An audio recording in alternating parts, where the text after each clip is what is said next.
Happy Birthday by Laura Vega and Karen Rowe. It was in the morning, and it was entering through my window directly all over my face. I opened my eyes. It was the shining neon light on an advertisement in the street. The light was flashing on me. I tried to cover my face with my hands. My arms didn't respond. I tried to stand up. A terrible kind of despair began to take control of my body. Then nothing. After a work afternoon, a professional doctor walked to his apartment. He was remembering his family. His mother was a proud and selfless woman. Now she was widowed. Everyone can see her suffering in her face. His father had died not so long ago. Suicide. He never believed it. But the case was over. His mother found him one morning drowning in the well of the backyard. That backyard where he used to play when he was a child. Those trees which were his friends during the adolescence, and at the time his accomplices, when he ran to hide of his father, never remembered it. His mother forces him to study abroad. The only thing she wanted was to take her son out of that hell. He never wanted to let her alone, but the idea of studying medicine just for saving his father made him mature, and he could deal with the distance. Brilliant student, he ended his major. He always dreamed that he could save his dad, but it was too late. He lived closer to the hospital. Then James arrived there, young, doctor, good-looking, skinny, extremely white and very shy. Charles decided to help him. They became partners at work. They shared a nice apartment on a fifth floor.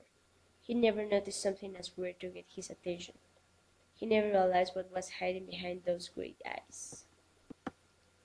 Those gray eyes. Now he could remember everything. That neon light flashing all over his face. It was the same as those bright eyes. Those eyes with overhuman strength. Those eyes who were shouting how much he hated him. That was the last thing he saw that midnight. Those eyes totally blood injected. The hands, those hands that dragged him and then threw him into the nothing. The fear. My mind starts to remember. I felt that something was happening. My last call. The cell phone on my hand just talking with the cops. That evening I found inside James' room dead woman. The horror didn't end here. I realized that they had been there for a long time in a table with some food and cake, like if they were going to celebrate a birthday. The horrible smell. Now he knew why James never let anybody enter into his room. Occasional students used to visit him.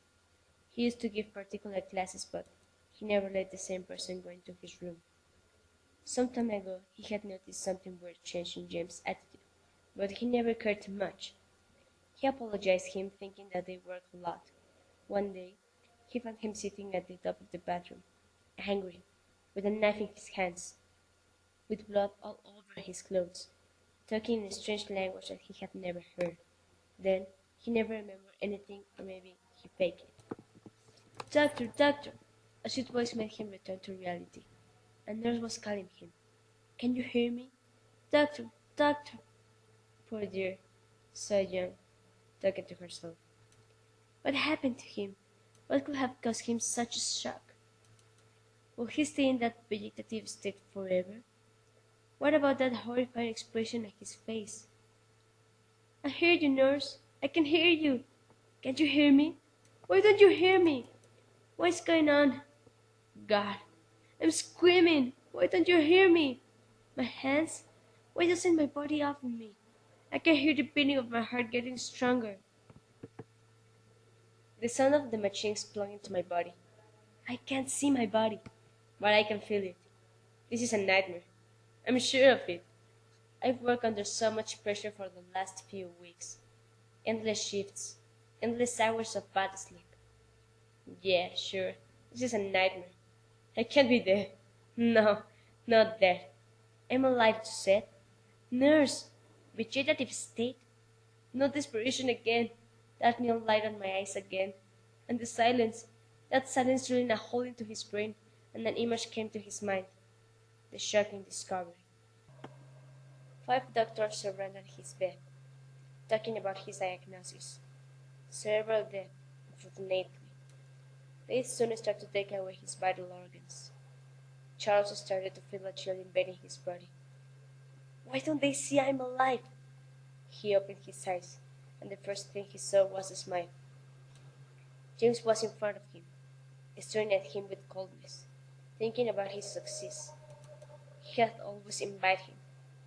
Charles, the successful son, the one that enjoyed their father's love from women, the legitimate son, and me, always in the shadows.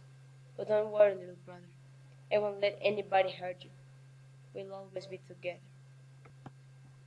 When he managed to wake up, Charles thought he was in hell, dressed in one of his best suits, sitting at the celebration table. In front of him, James smiling, happy, serving 4 cups of wine. In fact, he remembered the scene perfectly. A table, a birthday cake, the 2 corpses in women's clothes. Now I know you can hear me. No one is ever going to break us apart. Let's celebrate my birthday. Happy birthday. Happy birthday.